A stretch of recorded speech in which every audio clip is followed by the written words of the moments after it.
죽지 않을 방법이 있을까? 워렌 버핏이 한 말입니다. 나중에 우리가 어디서 죽을지 그 장소만 알고 있으면 된다. 거기에 절대 안 가면 되니까. 유명인이 말했다니 말장난도 그럴싸하게 들립니다. 우리가 은퇴할 때 후회하지 않으려면 어떻게 해야 할까? 먼저 은퇴한 사람들이 무엇을 후회하는지 알면 좋을 것입니다. 그들처럼 하지 않으면 후회를 덜할 수 있으니까요. 물론 말하는 것처럼 세상 일이 쉽지 않다는 것을 알고 있습니다. 그래도 미리 알고 대비하면 좀 나을 수 있을 것입니다. 은퇴한 노년에 이른 사람들이 후회하는 점은 무엇일까? 건강입니다. 돈보다 중요한 건강. 눈, 코, 입, 귀, 허리, 다리.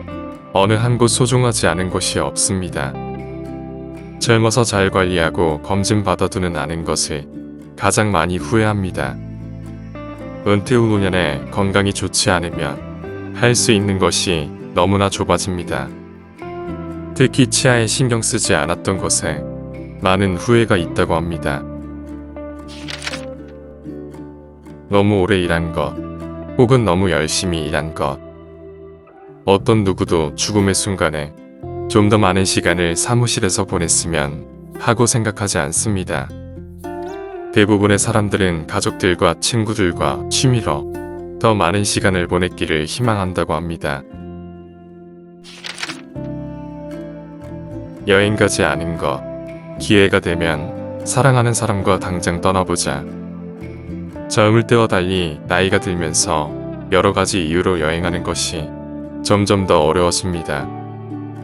특히 가족이 생긴다면 경제적인 이유로, 질병이 생긴다면 신체적인 이유로 여행이 힘들어집니다. 기회가 왔을 때 여행을 다녔어야 한다고 후회한다고 합니다. 살림을 줄이지 않은 것.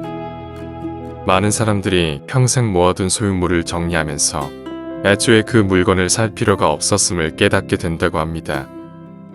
그 물건을 사는 것, 그리고 그 물건에 집착하며 쓴 에너지를 아까워했습니다. 소유물보다 경험에 돈을 쓰면 좋지 않을까라고 생각한답니다. 거주지를 선택하는 건 아주 중요한 일입니다. 은퇴 후 이사한 정착지를 후회하는 사람이 많습니다. 집을 처분하고 얻고 하는 과정이 젊을 때보다 쉽지가 않습니다. 은퇴 후 노년에는 이사도 신중해야 합니다. 꼭 거주지를 옮기려거든 최소한 6개월은 월세를 살아보고 이사할 걸 이란 후회를 한다고 합니다.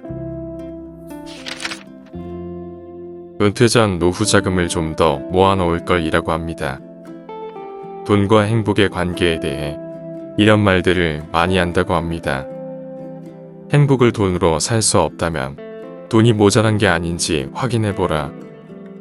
돈이 많다고 행복하진 않지만 돈이 없으면 불행하다. 사랑하는 사람과 충분한 시간을 보내지 않은 것. 바쁜 일상으로 사랑하는 사람과 함께하는 시간에 소홀한 것을 후회한다고 합니다. 사랑하는 사람과의 시간은 유한하기 때문에 그 시간을 가치 있게 사용하시길 바랍니다. 누군가를 미워하는 마음 곧 원수를 만드는 것. 누군가를 미워하는 마음은 독을 머금고 있는 것과 같습니다. 오난을 품고 일을 가는 시간은 결국 자신의 행복을 빼앗는 시간입니다. 만일 원수가 생겼는데 그대로 두기로 선택했다면 죽기 전까지 불행한 것은 본인일 겁니다. 누군가를 미워한다면 지금이라도 용서하고 있는 것이 좋습니다. 인간관계에 소홀했던 것, 친구 만드는 것을 너무 하찮게 본 것. 젊었을 때 내 일에 집중한다고, 연애 때문에 연인에게만 집중한다고 다른 대인관계에 소홀했던 것에 후회합니다. 나이가 들면 사람들을 만나고 새로 사귈 기회가 많이 줄어듭니다. 젊을 때 사람을 많이 사귀고 대인관계를 넓히는 것에 소홀해서는 안 됩니다. 그 순간순간 내 자신이 얼마나 소중한지 모르는 것. 나이가 들면서 젊은 시절의 소중함을 깨닫지 못했던 때를 후회하게 됩니다. 지금도 많은 사람들은 젊은 시절을 불행하게 보내고 있습니다. 그 시절이 가장 아름다웠던 때라는 것을 깨달을 때는 이미 늦어 후회하고 있을 때입니다. 주위의 시선에 신경 쓴 것. 나를 위해서 내가 좋아하는 것이 아닌 주위의 시선에 따라 행동했던 시절을 후회합니다. 남을 만족시키기 위해, 남이 보기 편해 보이기 위해 했던 것들. 그래서 내가 원하고 좋아했던 것을, 양보했던 것들을 후회한다고 합니다.